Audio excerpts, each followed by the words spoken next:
This is the Mile High 5 podcast with Carl Jensen and Doug Huntington. We have authentic conversations about the journey to FI, health, happiness, and some very odd tangents.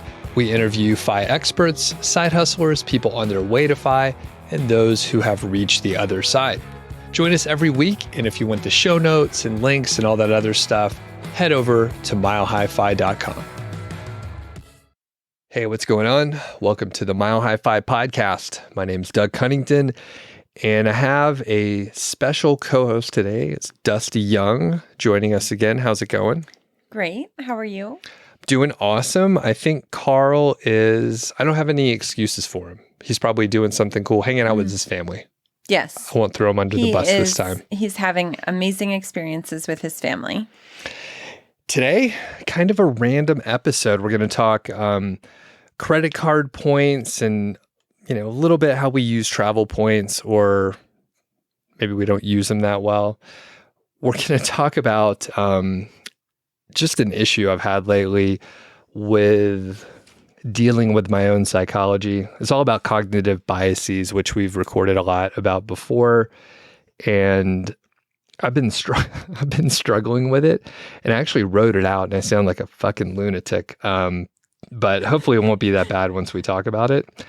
And we'll also talk a little bit about businesses. So I have my own company that I've been running, and you have like Airbnb and properties and such. So we'll talk a little bit on the business side. Quick disclaimer, this whole thing is just entertainment. It's not financial advice. It's not legal advice. It's not any sort of health advice. It is barely entertainment. So seek professional help is what we're trying to say. You are choosing to listen to this at your own risk. Yeah. And then finally, we're going to talk about saying no, why it's hard to say no, which could be a whole episode. But we Maybe both we had. Should actually start there. I think that's why I'm here today. I know. This is the second one today. She was about to leave. I think it was my fault for confusing. I said something weird, and she was trying to leave, and I was like, Dusti, you can't leave the basement. It got weird, but she was like, all right, fine.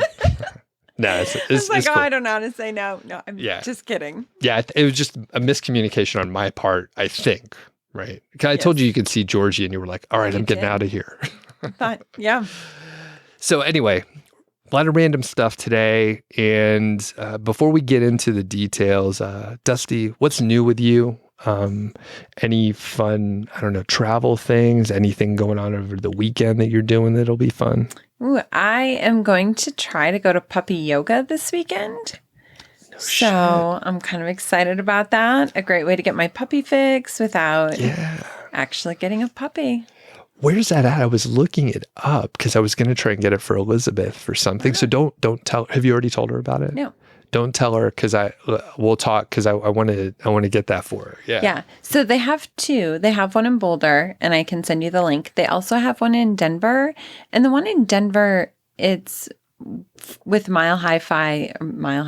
Mm-hmm. So it's all Labradors, and it's actually like down by the old airport. So I don't know if you've been down in that area, but they have really cute ice cream place. They have lots of great restaurants. I can't remember what it's called, but the area is it's adorable. Cool. So, all right. That might be even more fun than the one in Boulder. Cool. That'll be pretty awesome. Yeah. And are you guys doing anything this weekend? Anything coming up?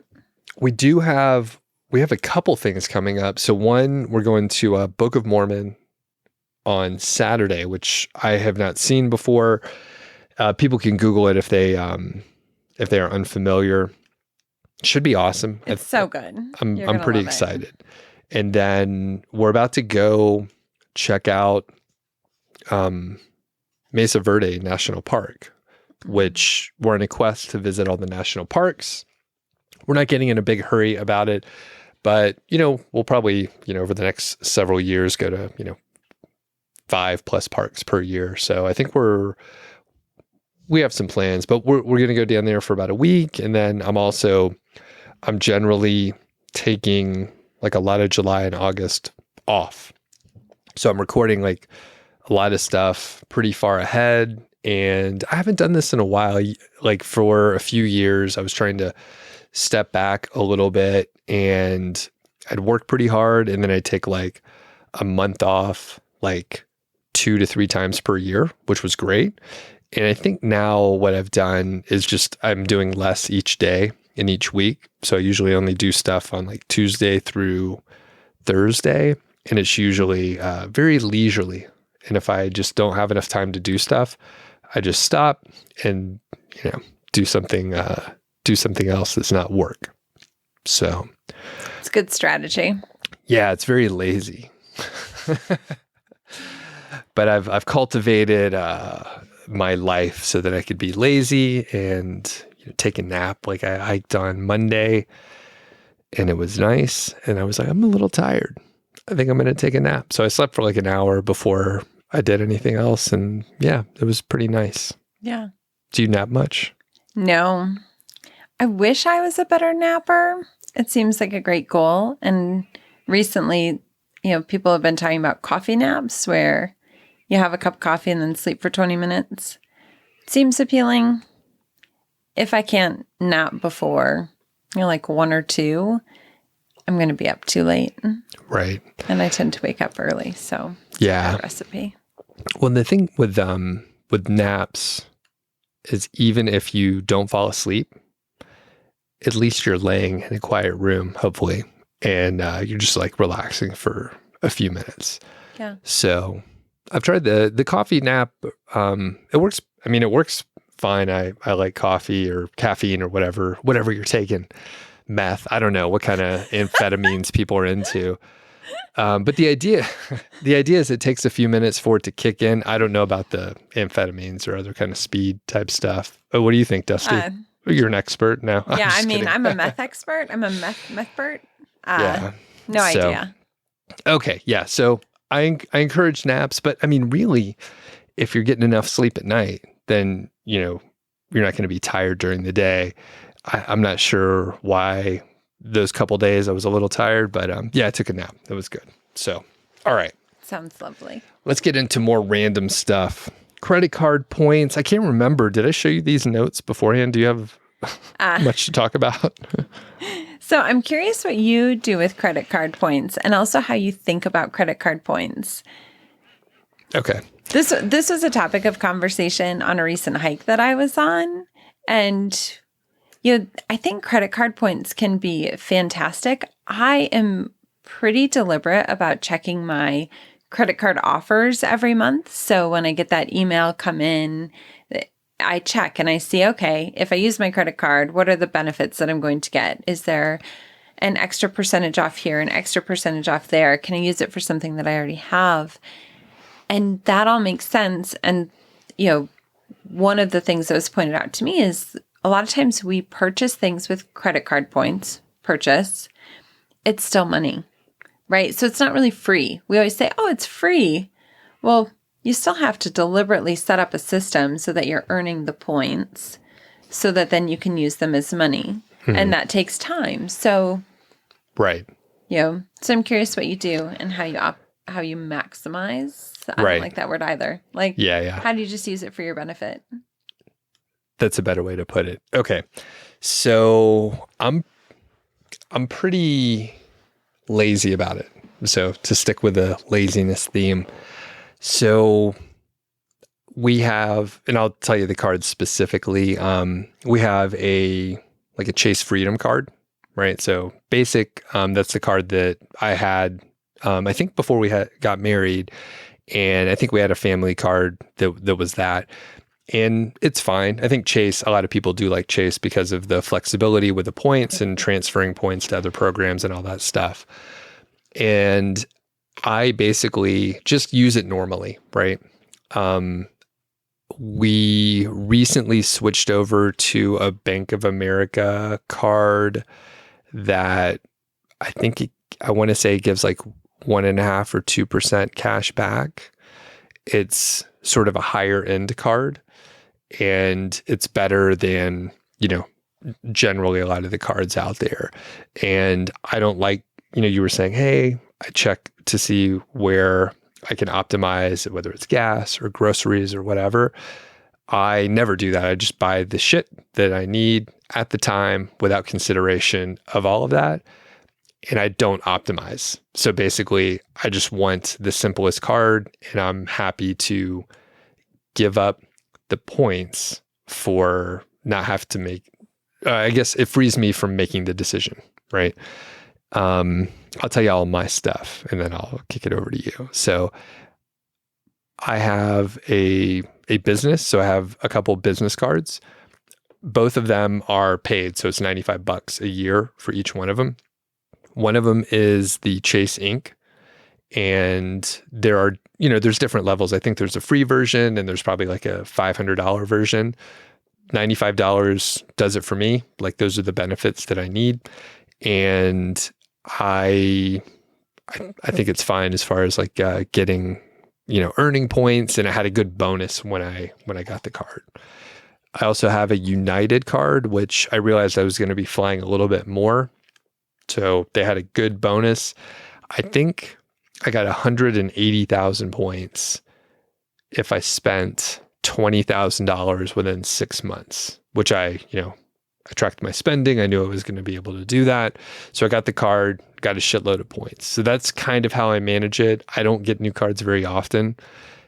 I don't enjoy the hassle. I don't enjoy some people really dig it, which is cool. That is great. Just personally, I don't like to do it. So I don't optimize very well. Yeah. I don't think there's anything wrong with that. I really like simplicity. And that's kind of my approach too, is very simple.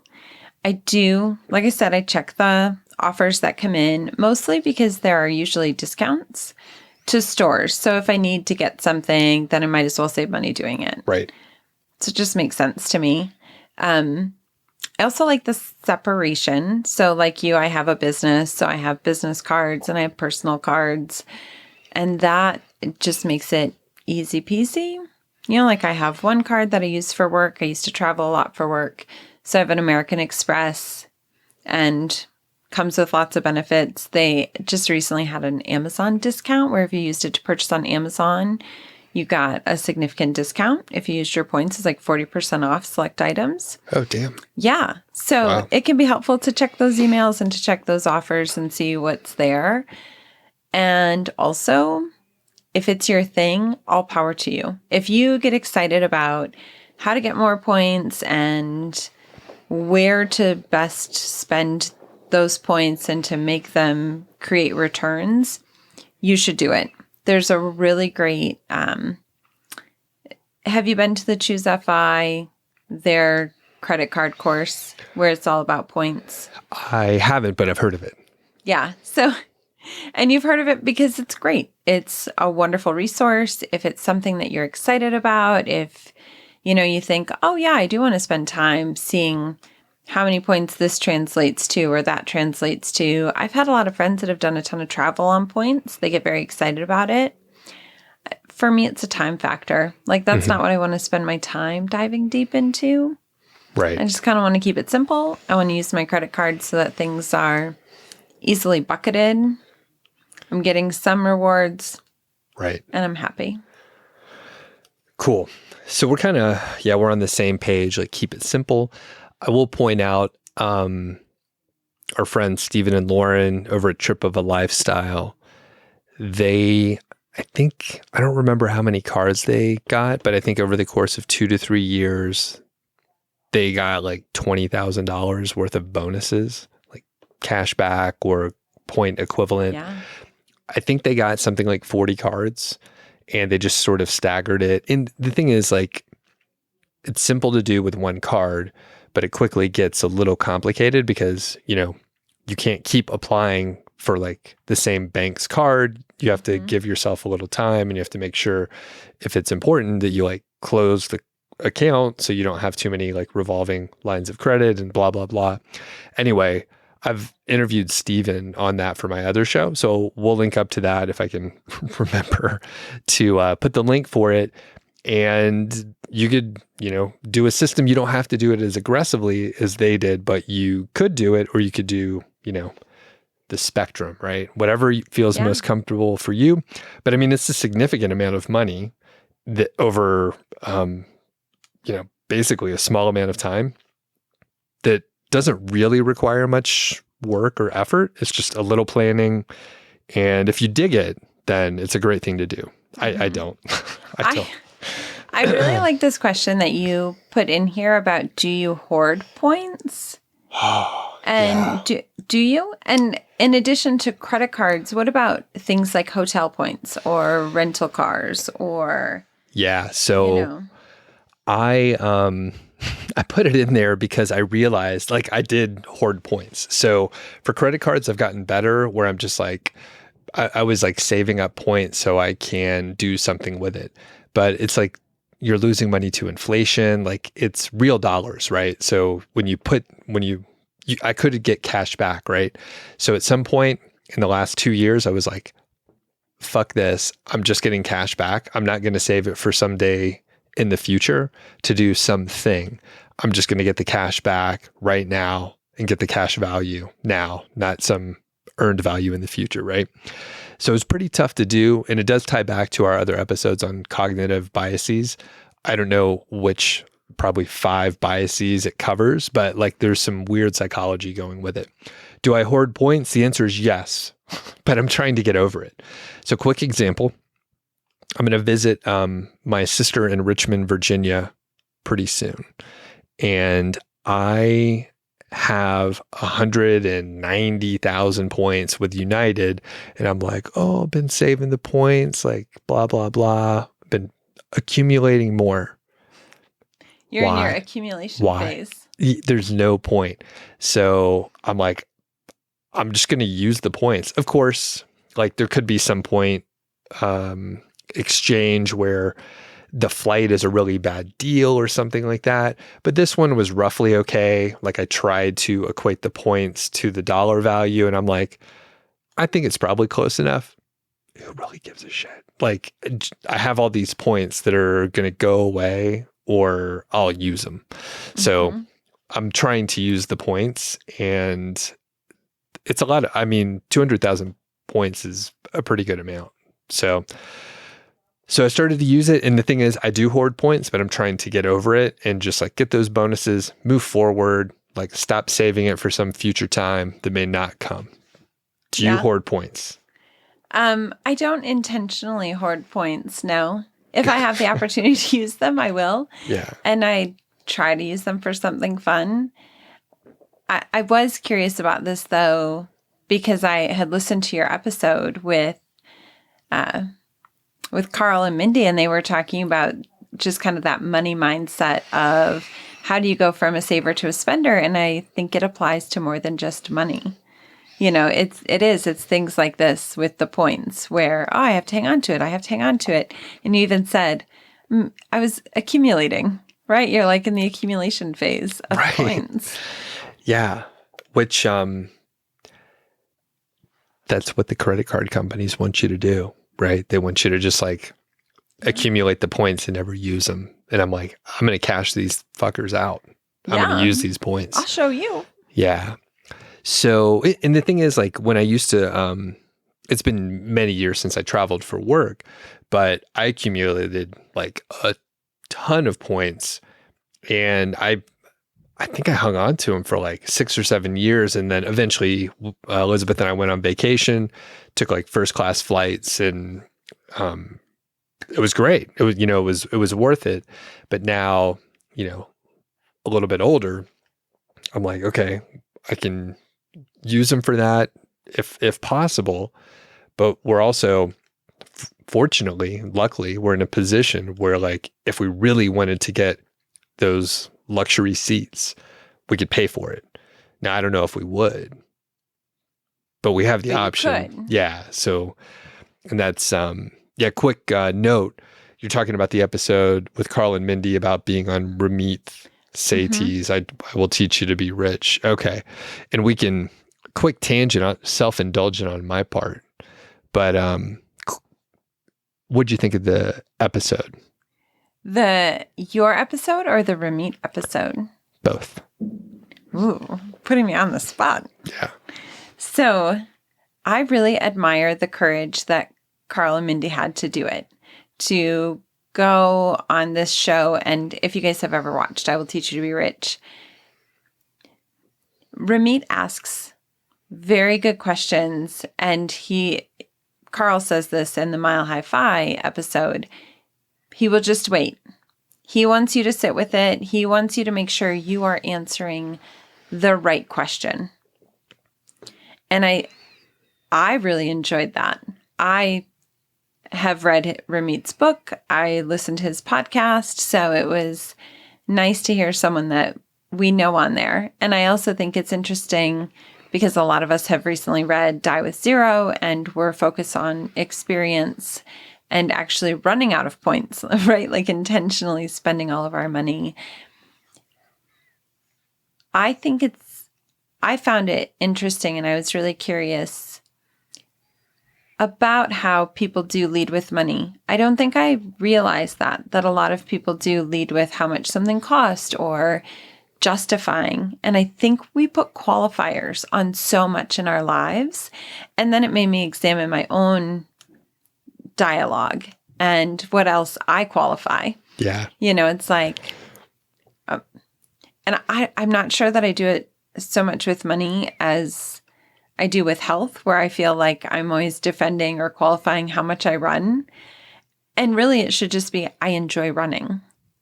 So that's why I do it instead of, oh, well, it's, like I feel like I'm always qualifying or justifying, like, oh, I'm really stressed out, so that's why I ran so far. Or, I feel like I have to qualify my behavior in so many ways, like what I eat or what I'm doing. And I do think in this community, Mindy pointed out, right, she's leading with cost versus experience. And she had this feeling, and it must be heavy to have this feeling that you're the financial expert, and so you should know it all. Well, that's a lot to carry, and to have to play that role or that part in a community. And it made me think more about that too, and really just getting curious about what is a money expert and what does that mean? And what is money to each of us? So it brought up a lot of questions, a lot of self-reflection. What did you think of it?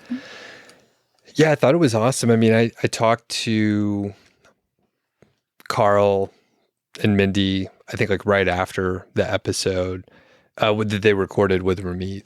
And yeah, it sounded super intense overall. And I found the edited finished product super interesting, especially since we don't edit our show very much at all, unless there's some major mistake that happens. And they took, the I Will Teach You to Be Rich team took the 3.5 hours and put it into an hour and 20 minutes or so. And it's it's all gold, right? And they left in those pauses that you're talking about, which is super interesting, right?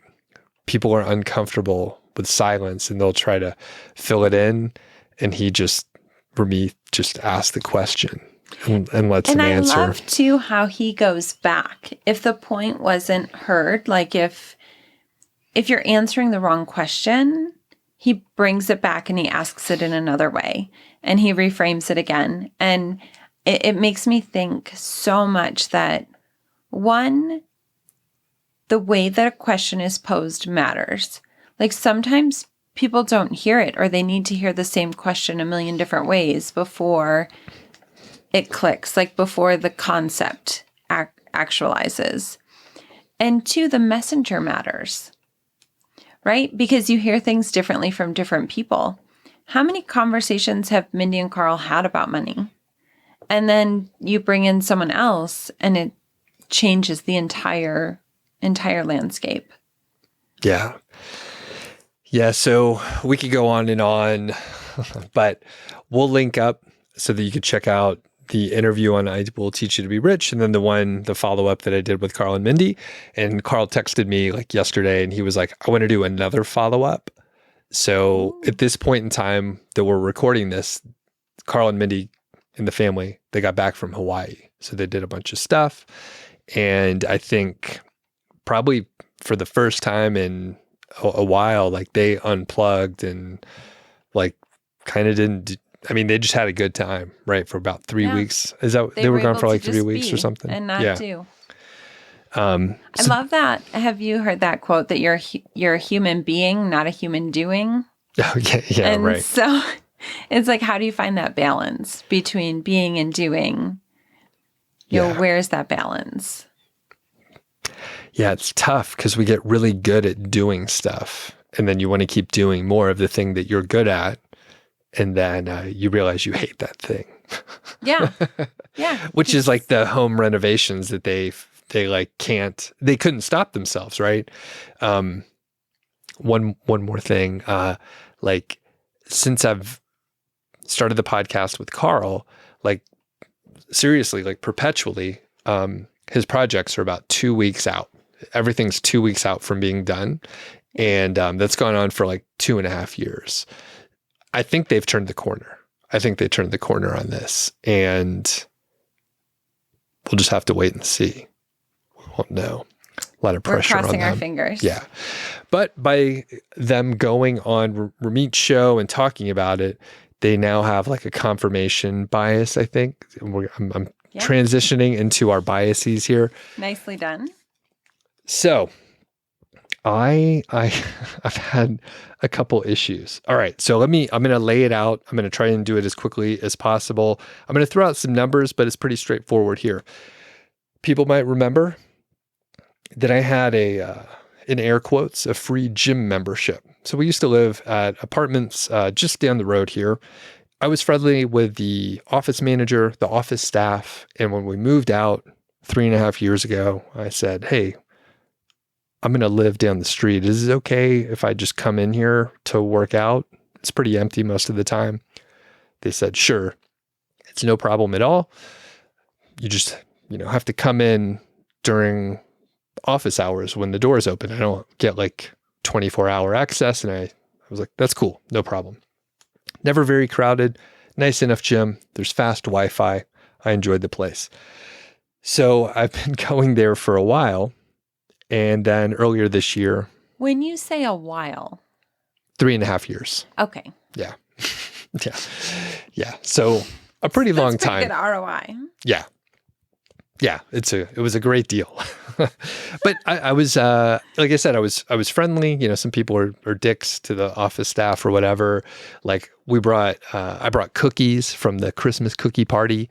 The manager was Filipino as well. So I brought her some chicken adobo at one point. Yeah, you're I'm kind. nice. Yeah. And once I got the free hookup, I was like, well, I got to make sure we keep on the good side of this. So anyway, my friends, slowly some of the team cycled out. Then some people got promoted. They're working at different areas. So earlier this year, the manager said that she was going to be leaving. It was probably going to be okay, but she couldn't say. She was just not going to be there. So she was like, you can do what you want. I'm not going to tell on you or anything, but they may ask you not to come here anymore. Like this podcast, at your own risk. So I kept going because, why not give it a shot? I'm friendly, I wave, say hello. And so that went on for a few more months. And then the last person that I knew there, she was like, hey, I am going to be transferred as well. And I don't care. The new manager is here. She doesn't really know like the hundreds of people that live there. But this other office person, she doesn't want you to come here anymore. I don't know if she's actually going to say anything. I don't know why she doesn't want you here, but she may ask you to leave. So I was like, I've had a good run here, and I kept going for like another month or so. Again, it's easy to go. So, okay. So my free gym access is ending. So I was like, you know what? I'm not going to go back there. They asked me nicely a couple times. It's been a good run. I live very close to the rec center here in Longmont. And Elizabeth joined. You joined for a little while. Mm-hmm. You guys were... We were a couple. You were a couple, you got a great deal on a couple's membership. And I was like, I don't need to get into a throuple situation. I got my own membership. So you guys did your thing for a little while. But Elizabeth also got a 20 visit pass. Here's where I'm going to throw out some numbers. So a 20 visit pass is $96 or about $5 per visit. The couples membership that y'all got is it was $755 per year, but you just got a quarterly thing. But whenever I actually join, I'm going to get $755 couple membership for a year, which is $63 per month or $2.10 per day. So here's the thing. As I mentioned, I think probably earlier in this episode, I'm going to be taking some time off. We're going to be out of town.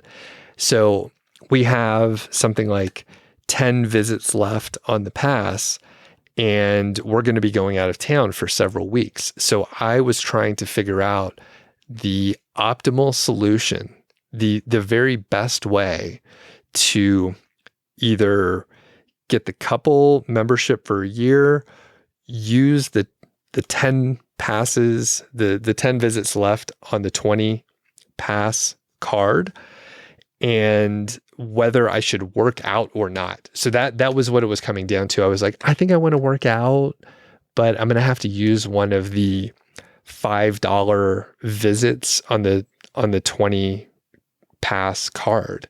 And I was like, maybe I won't work out because I don't want to use it up. And it was so stupid. And then I was trying to figure out if I could use a certain number of passes and visits until we went on vacation so I could wait to get the year membership until after we returned. What do you think of me for going through that stupid exercise? I would say that you are normal. And I think we all have these conversations in our head where it's just so easy to get in your own head and to think about these things. And I think it can be hard to reframe it and to remind yourself of the question that you're really trying to answer. Like, because this wasn't actually a money question. Was it? Like, was this truly a money question, or was it more about, I guess to me, like, what was the goal? What was your end goal here? So it was, the money didn't matter. So the actual dollar amounts are trivial and stupid. So to go, maybe stupid's not the right word. It's a trivial amount. So $2.10 versus $5 versus optimizing that situation is a fool's errand. It's a exercise that doesn't matter at all. And it goes back directly. And what's the goal? The goal was to say, like, to use the money as optimal. No. What's really the goal? What I wanted to go work out. That was the goal. Yeah. So eventually I was just like, I'm going to go work out. And I was like, I was talking to Elizabeth and I'm like, I'm debating all this stuff for like a very small amount of money.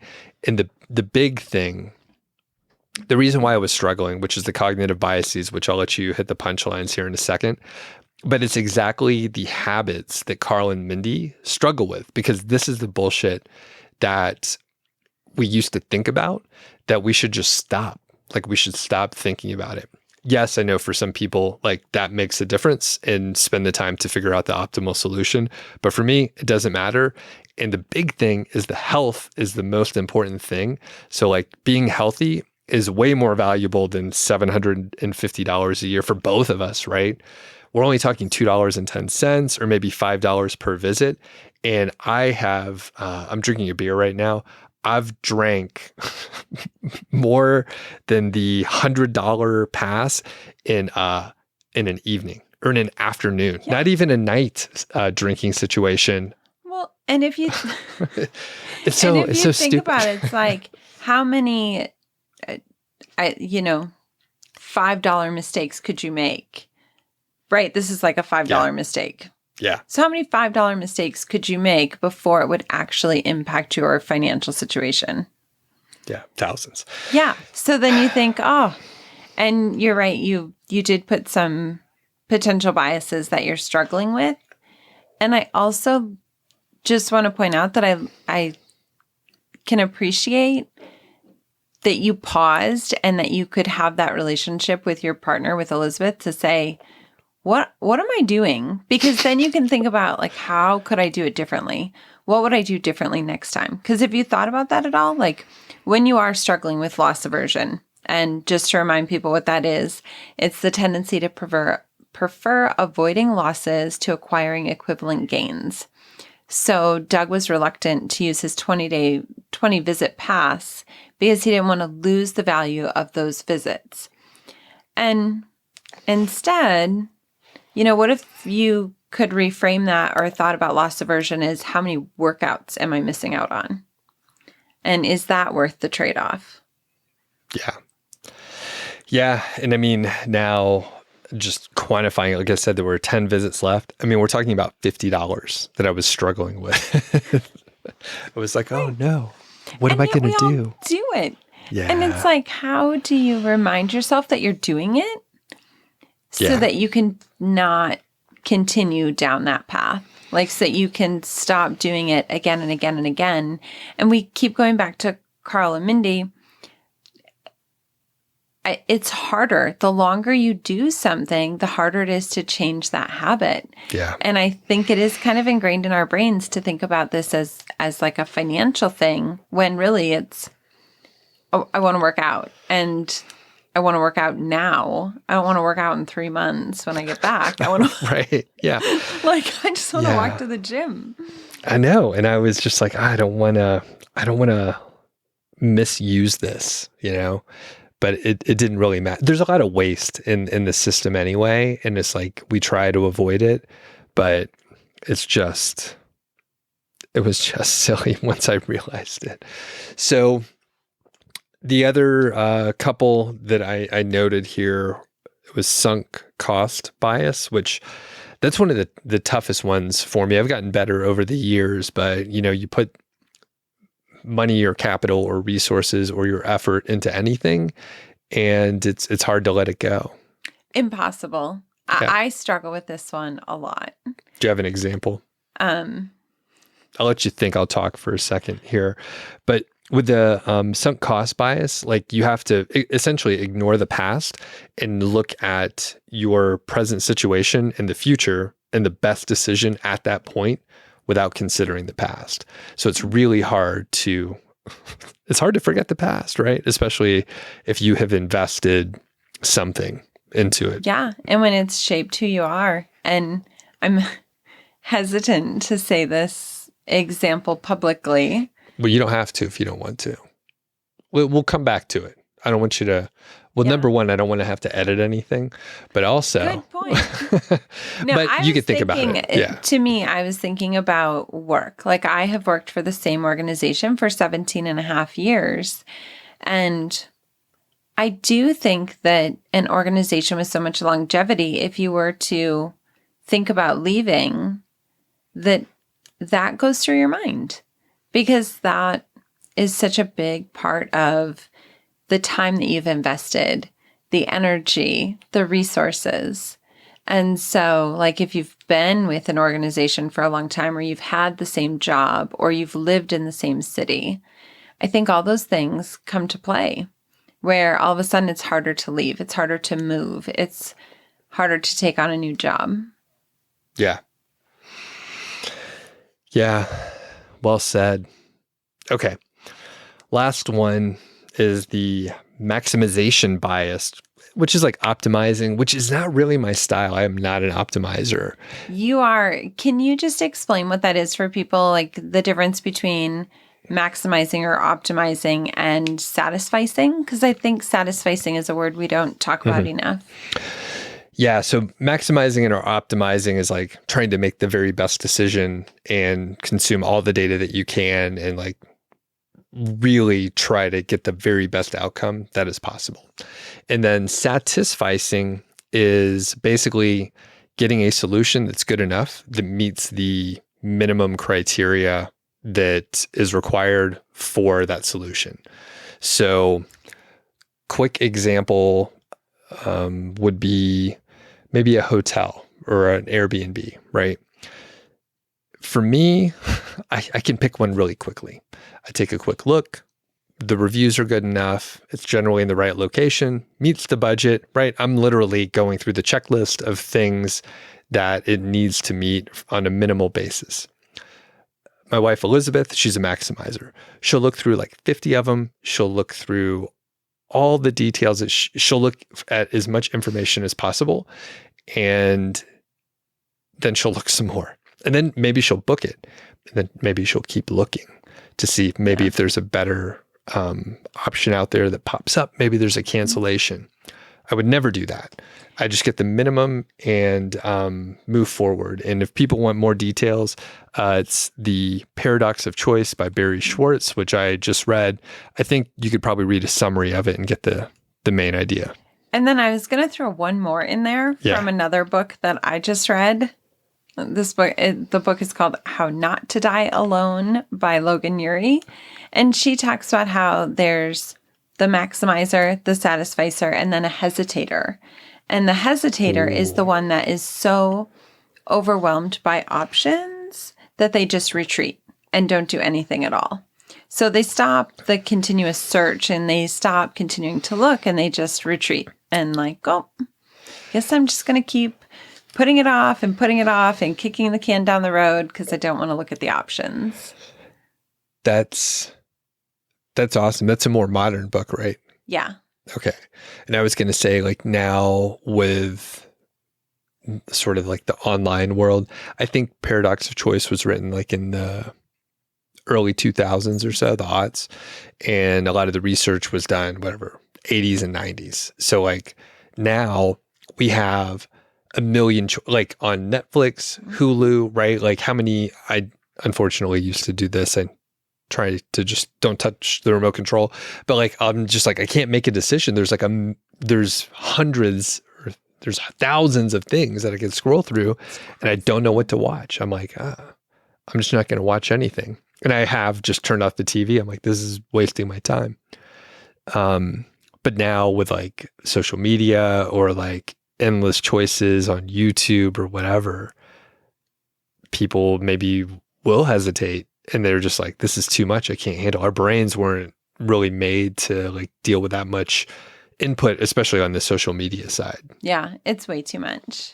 Yeah, man. All right, this is a random episode. Is there anything else with biases? Is there any other, or are there any others that you can identify off the top of your head that were mixing me up in this situation? Nothing that I can think of in this situation. I will say... You have other... I have other thoughts. So, I feel like I would be remiss not to say this with so many people listening. So many people.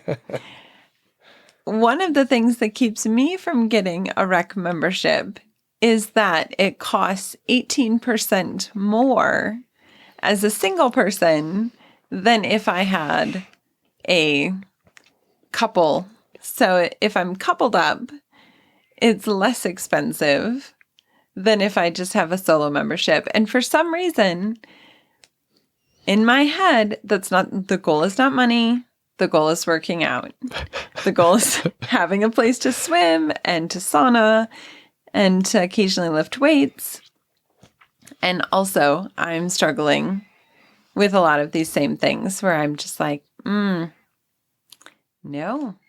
this is not okay. The sauna is good. It's hot in there. Like it's a decent sauna. You've been in it before, yeah? Mm-hmm. Okay. And I'm a firm believer in like saunas are so good for your health, for your mental health, your physical health. And yet, still stuck on the 18%. And we looked, there's not a nanny option. Yeah, there's not a nanny for Georgie. Yeah, I was like we're like, oh, can we just add another person for the household? We're like, we'll say we're a throuple, and then they'll be like, oh, well, we can't discriminate against people's lifestyle choices or whatever. But they don't have that option. So we looked into it. Thank you. Yeah. You know what? I should just give you the remaining passes so you can hit the sauna at least a couple times this summer. Before I got the access over there, I was thinking I could just sit in my truck with the windows up in the summer here because it's pretty hot in there, but it's not the same. My neighbor actually does that, and he sits in his car and uses it as a sauna. I mean, it gets hot in there, so I don't know. Sure does. All right, so let's start wrapping it up here. I talked about myself pretty much the whole time. So we talk about this last one a little bit. Yes, that's what I want. Yeah. Okay. Yep. Yeah. So that is the last one. Why don't you intro it? Yeah. So I'm not sure if it is a product of being from the Midwest or maybe it's a middle child thing. I have a really hard time saying no. To me, that word, and I'm better now. I've done a lot of work on just practicing the pause and not giving an answer right away or saying, thank you for trusting me with that. I need a day to think about it. Thank you for this opportunity. I need 48 hours to consider it. And I still have my stomach squirm when I have to say no. And then I also feel the need to justify, right? Like, I can't do this for you because da da da da da. And then I think, well, Dusti, what are you doing? Like, just say you don't want to do this. Say no. And actually earlier I saw this book that Doug has on the top of this list, and I asked if I could borrow it, and it's Hell Yeah or No. And it's like, man, how do I get better at saying no? But you seem to struggle with the same thing.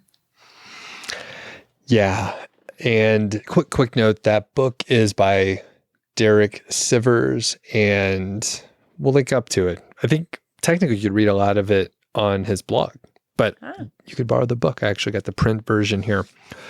Yeah. So I've gotten a lot better. I'm also a middle child, and I don't know if that has a lot to do with it. The middle children are, the forgotten ones. Yeah. We sure are. But I've gotten a lot better. However, while we were doing like we were just talking.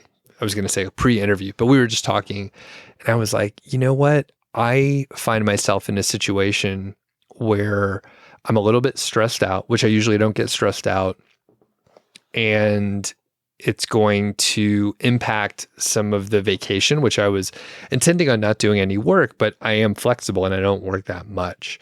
So I was like, I may be able to do this thing, which I'll explain some of the details in a second. But when we were chatting, I was like, I should have just said, no, I'm on vacation. I'm not going to fucking bend over backwards, right? It was really not a big deal, but here's why it's a little stressful. So it was an interesting opportunity to talk with like an Amazon employee. So my business has a lot to do with Amazon associates, and Amazon is a very big company, doesn't really have much customer service for Amazon affiliates and people that work in that sort of area. We're happy to be part of the system, but they usually don't give us any customer support. Someone contacted me and they were like, hey, I've worked out something where you could interview a liaison at Amazon, an actual employee, not a third party or anything like that. But like, you can ask Amazon questions and you can get questions from your audience, and you can publish it. Great opportunity. Good opportunity, right? I think part of the reason why they wanted to talk to me, like they selected me out of many people, I was like, I don't need Amazon. And I don't really care that much. I'm like, it's interesting that they want to do this, but, like I don't need to work with them. Right. So I think part of it is just like, I didn't care that much. Right. And so a couple things happen.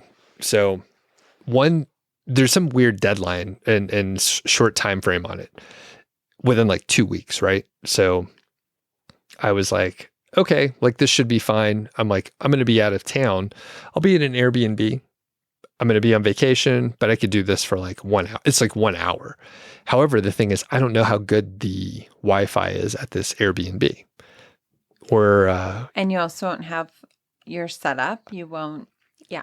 Things will be a little bit different. All of it's doable. I've done it before. And the thing is, the question mark is how good the Wi-Fi is going to be. So I'm a little stressed about that because I'm going to have, 2 people on, someone from Amazon. It's kind of a big deal.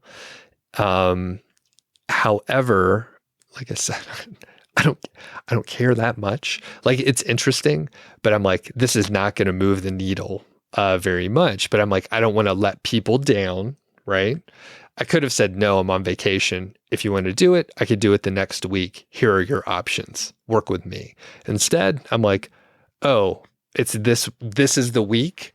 What the fuck? Like, it's been many years. Like, you could wait a week. So I'm sort of questioning myself. Yes. Well, and isn't it crazy to you how the trade-off isn't clear in your head? Like, some people that I know, they would hear that question and the trade-off is so clear. It's like, be stressed out about my vacation, not be stressed out. You're reaching out to me. I'm free next week. Here are your options. And it's so easy for them. And then in my head, I'm always like, but I'm going to let someone down. And I can figure it out and I can make everyone happy and I can do all the things. What? Right. And the thing is, so that was part of it. And really, like, the takeaway here is I should have just been like, I don't know if the Wi-Fi is going to be good then. So I'm back in the office the following week. That's your option. You have whatever 50 or 60 other people that you could choose from. So if it doesn't work with your schedule, fucking talk to the other people. So that was one. The other sort of thing that like made it a little stressful is they didn't, this is a side note, but they didn't get as many questions as like I thought, or the marketing person that I'm working with that's setting everything up. It's just like, oh, you're not getting as many questions as I thought. And I was like, yeah, me neither. I don't know. You gave me 3 days, so I'm not really sure, but I'll do what I can. But it's like a little added pressure. I don't have any, I mean, the fact is that person has some skin in the game. I don't have any skin in the game. So it's like, I mean, I don't want to let him down, but at the same time, it's like, I don't give a fuck that much, I guess. But thanks for letting me vent. And it was kind of weird, but it's literally like, I could have just said, here are the boundaries. And the big thing is I'm unsure, because I'm a pro, right? Like I say I'm lazy and all that stuff, but like, it's pretty good down here. The video looks pretty good. It's awesome down here. And I don't want to give himself enough credit. So if I'm doing an interview, like, I don't want to compromise, and I don't want to have to go to like a co-working space where I'm like, okay, I'm setting this up and it's 90% as good as it could be. Like, I don't want to do that. So that's the situation where I'm just like, I want to just flip on the lights and have everything how I have it set up. But I'm complaining. Well, I mean, essentially, you're recognizing that trade-off, and it would have been great if you could have recognized it instantly without all the clutter that comes into our heads, so that you could have just set that boundary, and everyone probably would have been fine with it and would have been happy. Yeah. And that's the part that always amazes me, is that I think 98% of the time, everything works out fine. So why didn't I just say exactly what I thought right away, instead of having all of these thoughts? And I'm getting better. And also, I'm just not quite there. Like, I still struggle with some people to say no or to clearly articulate. Right. Well, I'm glad that you don't say no to me and you record these, because I need your help. Yeah. So I think it's really tough when you don't want to let people down, and then it's kind of unclear. Like, everything is so clear now that we've talked about it. But like you said, if you take a little bit of time and think about it a little bit, and sometimes if people work online, I know there's not, a huge number, but if people work online, there will be opportunities that come your way that seem very unique and very special. And usually they're not. They're almost all of them are not very interesting. And I don't know, does this come up in the real estate world or any? I mean, do you get like, because you're successful, do you get people that are like, oh, I want to work with you in some capacity? Yeah. I mean, absolutely. I feel like we get that, or I get a lot of, hey, I know you do this. Could you help me with this? Oh, I know you do this. Could you help me with this? And also, I think with everything, another opportunity is going to come. Because you're right. It's not once in a lifetime, even though it seems like it at the moment. Yeah. And then when you see so many of them, like occasionally, like this one did seem a little interesting, but at the same time, like you could hear me. I'm just like, I lost my enthusiasm a little bit. And I'm like, yeah, I don't care that much. So luckily this episode will come out after the conversation and the other episode goes live. But yeah, we'll check in later to let you know how it went. Cause I don't know. I may try to record it at the, I think there's a Walmart close by. So I could like drive to Walmart. They have good Wi-Fi. Yeah. So that's doable. I have good microphones, so I could basically record in my car and it would be fine, Yeah. So anyway, all right, Dusti, anything else on your mind? No, if you have any tips on how to say no, feel free to send them to Doug or I. We clearly need the advice. Yeah. So much. All right. Where can people find you? Yes, you can find me on Instagram at Dustina Louise, or you can find me on Facebook at Dusty Nicole. All right. Well, I'm curious, what might people expect to see on your feed? What do you post out there? Not very much. All right. So maybe I'll work on that. Maybe Doug will hold me accountable to start putting some things out there. Right now, it's just some adventures in Longmont, really. So we talked a little bit about karting in our Soundcheck. So you'll get some pictures of podium karting, a friend that threw a concert, Tom LaFond, hiking, happy hours, an upcoming birthday party with pizza, and whatever, Christmas cookies.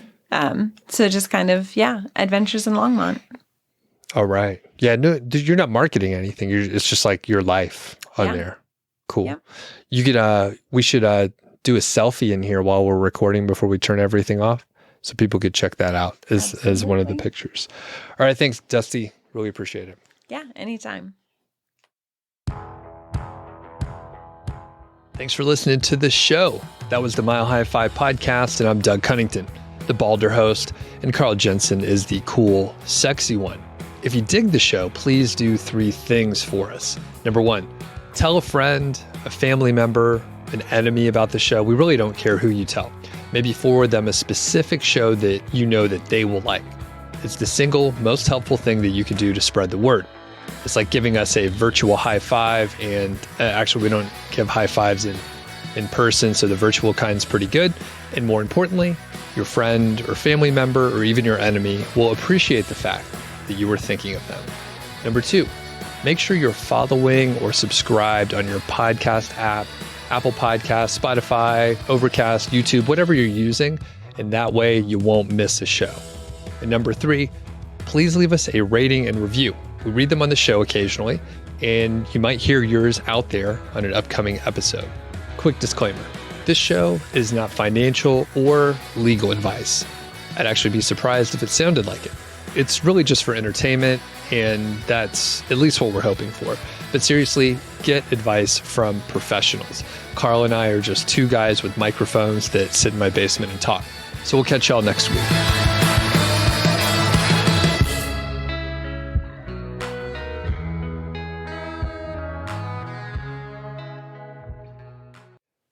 We hang out sometimes, Dusti, and recently we were invited to our friend's birthday named Kyle. Shout out to Kyle. Thanks for inviting us. And it was super awesome. It was at this go-karting place called Podium. Is that right? And I raced. It was pretty fun. And tell the story. Did you race? What was the story? I watched. I thought it was going to be scary. So after being there, I would totally race. Okay. But I did think it was going to be a little more intimidating than it was. Yeah. I had been one other time, and these are much different than like go-karts when we were like growing up, where you may see them at like the putt-putt place or whatever. These are like little race cars. They go like 40, 45 miles an hour, something like that. And they are very, it's like a very stiff suspension. They're almost right on the ground. Like you kind of have to, sit you guys down. were like sitting right on the ground, and then you had your legs out. Yeah. Looked like it would hurt your back. And the back was okay. The thing is, it's very sort of like physically demanding as far as like turning and like, And really. this. Yeah. And it's a lot of vibration and stuff like that. Anyway, super fun. And I don't know exactly how. I came in second twice. So there were a couple different heats. And similar to the last episode that we did before, I'll let Dusti tell a little bit of the story. So everyone was friends, right? Big group of friends. Yeah. And we should also say that Kyle is a little competitive, which, since you can't see this, you would be able to see that I'm clearly exaggerating. So Kyle and his wife were in one heat, and we had enough people that there were 2 race heats. So Kyle and his wife were in one heat, and I just want to make sure that Tizzy gets the praise that she deserves, because she beat Kyle in her heat. She did. Yeah. It was really fun to watch because she was so excited. The second heat that Doug was in was faster. And our friend Annie, who has a podcast called SideDish, all about Longmont, we encourage you guys to check it out. Annie is a little competitive as well. So it's probably good that her and Kyle were not in the same heat. It would have come to blows. So Annie goes all out. And the first race, she just blows everyone away. She's going so fast. And then Doug, he was just kind of getting warmed up. So he did really well at the end of the first heat. Second time around, he was ready. He was like ready to rock, ready to go. And they have flags in the race. The flag you need to know is the blue flag. So if this poor high schooler who's making maybe minimum wage gets out and puts himself in danger to wave these flags, if he's waving the blue flag, it means someone wants to pass you. Allow them to pass. Well, they were going. Elizabeth and I are watching the screens, and we're seeing the times, and we're like, oh, go, Doug, go. Doug is right on Annie's tail, and Annie gets the blue flag. But Annie didn't realize that she got the blue flag. So she's like looking behind her. She's like, that can't be for me. But I was like anyone. right on her bumper. Yeah, she couldn't even see me. I was so close. Yeah. Do you think if you had gone out to the side a little more, made it a little evident, or maybe given her like a little love tap? Can you love tap in go-karts? I think if I would have done it, it would have been like a small collision, not a love tap. A love tap. Yeah, I didn't have quite enough control. But the funny thing, we placed. We were very close. We were then hundredths of a second apart in the first heat, and I started right behind her. So I was like, "Oh, cool!" And for the people that haven't done it before, it's all based on time. Yeah, so how fast your lap is, not how fast the total race is, but just who has the fastest lap. Right. And it doesn't matter like if you start, last or you start first. Like it's not like you have to pass everyone and finish first. It's a race against yourself, basically. Yeah. As long as people get out of your way. So as long as people get out of your way. But the thing is, Doug's I was not right saying on her anything, Annie. I was right on her bumper the whole time. And I was actually hoping that I could lag back far enough where I didn't need to pass her and then just be able to like get one faster lap. Now, she had the fastest lap. I was just behind her. But the thing is, I had the best overall time. So that's the one piece. And Annie was actually very apologetic. I didn't care. I'm not super competitive.